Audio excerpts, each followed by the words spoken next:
నమస్తే నాయన. ఏ ఊరు మీది? మాది మద్దూరు మండలం దొరేపల్లి. ఏం చేస్తుంటారు? వ్యవసాయం చేస్తాం. వ్యవసాయం అంటే రైతులు. మరి పరిస్థితి అట్లా ఉంది రైతుల పరిస్థితి? పరిస్థితి అంటే కేసీఆర్ ఉన్నాగానే బాగుండే. ఏమైనా వచ్చిన కారణం ఉంటే ఏం బాగాలేదు రైతులు. ఏం బాగాలేదు, అన్ని బాగానే చేస్తున్నా అని చెప్పుకొని వాళ్ళు బాగాలేదు. జబ్బలు తెరుచుకొని విజయోత్సవాలు చేసుకుంటున్నారు కదా. అదంతా మాటలకు పీటలాక మాటలాడకమే ఆయన. వ్యవసాయదారులకు అయితే చాలా కష్టం ఉంది. ఇక ఏమో ఎలక్షన్లో ఎమ్మెల్యే గెలవడానికే అన్ని మాయ మాటలు చెప్పే ప్రజలకు రైతులకు చెప్పి అది చేస్తా ఇది చేస్తాను ఏదేదో అన్నీ చెప్పే. ఆయన చెప్పిన అన్ని చెప్పకుండా చేసిండు కేసీఆర్. చెప్పకుండా కళ్యాణ లక్ష్మి ఇచ్చిండు, చెప్పకుండా రైతు బంధు ఇచ్చిండు. నీళ్ళు కాంగ్రెస్ ప్రభుత్వము బ్రిటిష్ వాళ్ళ చేతులకు వెళ్ళి మన చేతులకు వచ్చినప్పటికి వెళ్ళి కాంగ్రెస్ ప్రభుత్వం వెళ్తున్నది. ఏలినప్పటికి వెళ్ళి వీళ్ళు ఏం చేసిండు నిద్రపోయిండొచ్చున. అప్పటికి వెళ్ళి నీళ్ళు తేలేదు. 100 కిలోమీటర్లకు వెళ్ళి 1000 కిలోమీటర్లకు వెళ్ళి నీళ్ళు తెచ్చిచ్చిండు కేసీఆర్.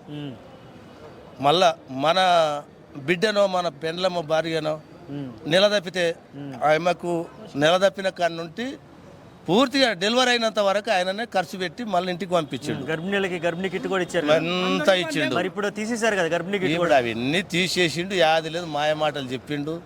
ఇక ఎమ్మెల్యే అయిండు, ఎమ్మెల్యే గాంధడివే. ఈ తెలుగున్న ప్రజలు ఏమైనట్టు ఏది ఇచ్చిండు 420 హామీలు ఇచ్చిండు ఆయన. ఒక్క హామీ అంటే అది ఏమి ఆడపిల్లలకి పెట్టిండు, అది కొట్లాట పెట్టిండు.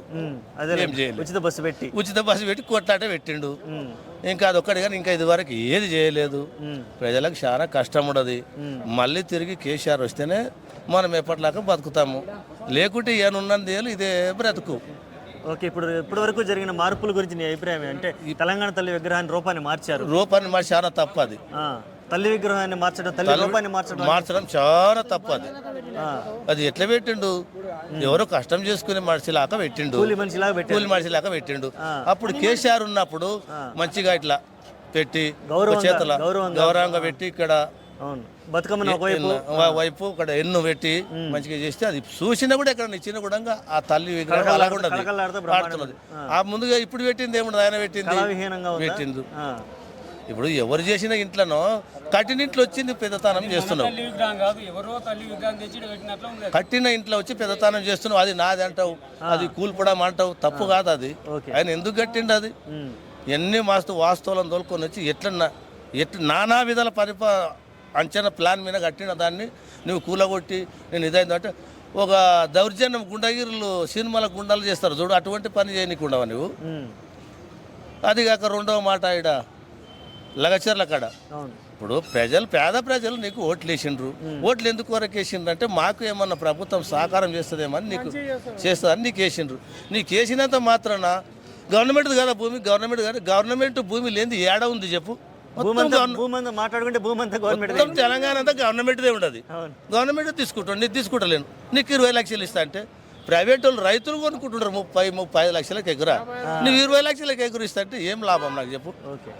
అట్లా కాదు. అట్లా వాళ్ళు ఇష్టపూర్వకంగా నీకు భూమి ఇస్తే తీసుకొని కట్టుకో, ఇయ్యనప్పుడు వద్దు. నువ్వు తెలంగాణకి ఇప్పుడు ఒక కుటుంబంలో తండ్రిలాగా నువ్వు అటువంటి వాడు పిల్లని కొట్టి ఇవ్వడం, తాగుబోతాడు కొడతాడు చూడు ఊకే, అట్లా కొట్టి గుంజుకుంటారా ఏడన్నా? మరి ఇప్పుడు చూస్తేనేమో దేని గురించి మాట్లాడాలన్నా లేదంటే దేని గురించి స్పందించాలన్నా అరెస్టులు కూడా చేస్తున్నారు. ఏది ఇటు మాట్లాడితే రేపు ఏం కష్టం ఉండదేమో. ఇప్పుడు ఇలా మాట్లాడితే పోతుంటది కదా, అరే ఓడు ఉండరు ఇంటికి కడుకోవాలి, గుంజుకు రావాలి. మొన్న కేటీఆర్ మీటింగ్కి వస్తే 3 గంటలకు అరెస్ట్ చేసిన లీడర్లని, రాత్రి 3 గంటలకు అరెస్ట్ చేస్తారు. ఇదే ఏమని చెప్పు ప్రశ్నించే గొంతులు ఉండే ప్రశ్నిస్తారు. నువ్వు తప్పు చేసినప్పుడు ప్రజలు ప్రశ్నించడానికి అయినరు ప్రశ్నిస్తారు. నువ్వు అవన్నీ అనవసరంగా అట్లా చేసేది తప్పు. కాకపోతే నీ నీతికి నిజాతిగా పని చేస్తే నీకు భయం ఎందుకు? ఎన్ని చెప్పుకోకోళ్ళు. రేపటి రోజున మరి కేటీఆర్ గారిని కూడా అరెస్ట్ చేస్తాను అనే వార్తలు వస్తున్నాయి. మరి ఆయన తప్ప అది ఊకోట్లేరు. చాలా గందరగోళం అయితే పెద్దగా ఇక అల్లకొల్లు అవుతుంది ఇక తెలంగాణ అంతా. అట్లా చేస్తే ఆడికి ఉంటేనే సరే. మూడవ మాట ఎందు అందమన్నంటే ముఖ్యమంత్రి ఇంట్లో పదవిలో సున్నితమైన మాటలు రావాలి.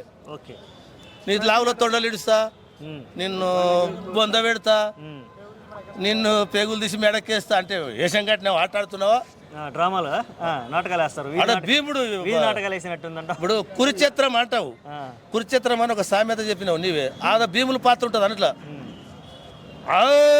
అన్న అగ్రజ ఆటనని అటువంటి పాత్ర పాటలు కావునివి. అక్కడ ఒక పెద్ద మనసుతో ఏం చేయాలంటే తెలంగాణను పరిపాలించాలి. అపోజిట్ వాళ్ళని కూడా నువ్వు కవగలించుకొని మనం ఏం పని చేద్దామని అడిగి సజెషన్ తీసుకొని పని చేసుకో. ఒక పెద్ద మనిషిని సావు బతుకుకు ఎడగలేకుండా పడ్డోని నువ్వు కూడా చూసినావు. అటువంటి వాడవు నువ్వేం చేస్తున్నావు అంటే ఆయనని బొంద పెడతా అది చేస్తా అంటే అంత తప్పు ఉండేది. తప్పు అది చేయొద్దు. అది నీ వల్లనే మొత్తం రెచ్చిపోయినరు. 4వ మాట, మనకు స్వతంత్రికం వచ్చినప్పటికి వెళ్ళి ఎంతమంది ముఖ్యమంత్రులు అయినరు. అంతమంది ముఖ్యమంత్రి మాటలు ఉంటాయి కదా, సర్వేది ఇటువంటి మాటలు ఇంత ఘోరంగా ఎవరన్నా ఆడ్డారా ఆడలేరా? అది తీసిటే బాగుండే పెద్దలు, అది తీస్తలేరు. నా కోరిక అది మొదలు అది తీయలే. ఇంత నీచమైన మాటలు, ఇంత చాండలి మాటలు బ్రిటిష్ వాళ్ళ చేతులకి వెళ్ళి మనకు వచ్చింది రాజ్యము. అప్పటికెళ్ళి ముఖ్యమంత్రులు ఏ ముఖ్యమంత్రి ఉంటుంది కదా, అటువంటి లిస్టు తీసి ఆ చెడ్డ మాటలు అయితే ఏ ముఖ్యమంత్రి అయితే అన్నాడో ఆ ముఖ్యమంత్రికి దీనికి అరువుడవు కావని చేసేది ఉండదు. నా కోరిక అంటే మాటల వల్ల అట్లా అనొద్దు. ఏమనాలంటే ఉండని వాడు కూడా నా ఇష్టడు ఎవడన్నంటే కూడా ఉండనే కూర్చో నువ్వు కూర్చో అని చెప్పి వాళ్ళు సంబలించి మాట్లాడి చేసే వంతునేది. కానీ అది కాదు. అది ఆయన చేసేదంతా చాలా పొరపాటు మాటలు ఉన్నాయి. చిన్న పెద్ద తెలియకుండా ఎవరో పిల్లలంతా చిన్న పిల్లలు ఉండరు, నడరా పోరా అంటారు. ఏంది పద్ధతి కాదు. అది ఒక సీఎం స్థాయి వ్యక్తి మాట్లాడాల్సిన మాట అట్లా అనొద్దు. అట్లా గౌరవించి మాట్లాడలే. అందరి కొద్దికి ప్రాముఖ్యత మొదలు ఈ తెలంగాణ తెచ్చిన కేసీఆర్ని గౌరవించాలి ఎక్కువ. ఎందుకంటే అతను సలహా లేకుండా చేయకు. నువ్వు ఏదో ప్రజలు తీర్పు ఇచ్చాడు కానీ ఇచ్చినా కూడా అతను గౌరవించుకొని పనిచేసినావు అనుకో, నువ్వు ఇంకోసారి కూడా అవుతావో ప్రజలు తీర్పు అది. కానీ అటువంటి మనిషిని నీవు ధిక్కరించి నేను బొంద పెడతా, సండ్రజర్లో గోరి కడతా, ఇల్లు కడతా అంటే 1000 కోట్లు పెట్టుకొని ఇల్లు కట్టుకున్నాడు.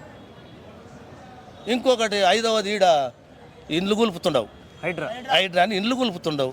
ఇండ్లు ఏ రూపంగా గులుపుతుండవు సడన్గా పోయి చెప్పొచ్చు కదా, ఒక నోటీస్ ఇయ్యలే. నీ పద్ధతి అది. మరి అట్లా ఇల్లు కూడా కూలుపుతావు. అది తుర్కోలది ఏంది స్కూల్, అది తుర్కోలది ఇది సాలే, అది తుర్కోలది ఉర్దూ మీడియం ఉండదు చూడ. ఆ స్కూల్ కాడికి పోతే అతని అదరది ఓవైసీ కాలేజీ కాడికి ఎందుకు నాకు చెప్పు. ఇవి అన్నిటికేమో ఉరుకుతుండవు కానీ ఓవైసీ కాలేజీ కాడికి ఎందుకోవు? ఆడికి రా చూద్దాం అన్నాడు అతను, ప్రశ్నించిండు. మరి ఆడికి ఎందుకోవు? పిల్లి కాలు దొక్కిందంట, బర్రె కాలు దొక్కిందంట పిల్లిది. బర్రె కాలు దొక్కితే అది ఎలకల మీద మీసాలు దూతుందంట, బర్రెనేమనకుండా. కాలు అయితే తొక్కింది పిల్లిని బర్రె. ఆ బర్రెని బట్టి నీ చేత కాకుంటే కాళ్ళు బట్టి గిచ్చు కానీ అక్కడ ఎలకల మీద ఇట్లా దూతుందట. కొడుకులాలు అంటున్నాను. ఈడ ఇది కాక గోళ్ళతో కేనుకోతావు, నీ శరీరతోనే పోటీ ఆడు. పిల్లలతోనే పోటాడి, రైతులతోన మాతోనే పోటాడితే మేమేం చేసేటోళ్ళం చెప్పు? నమ్మి ఓట్లు వేసినాం, మాకు మేలు చేయి. అపోజిట్ పార్టీని కూడా కవగలించుకో. అటువంటి పని చేస్తే నీకు మేలు జరుగుతుంది. కానీ ఇట్లా పని చేస్తే మాత్రం రేపు అడ్రస్ అజ్జి బడ్జెట్ కూడా దక్కదు. ఓకే.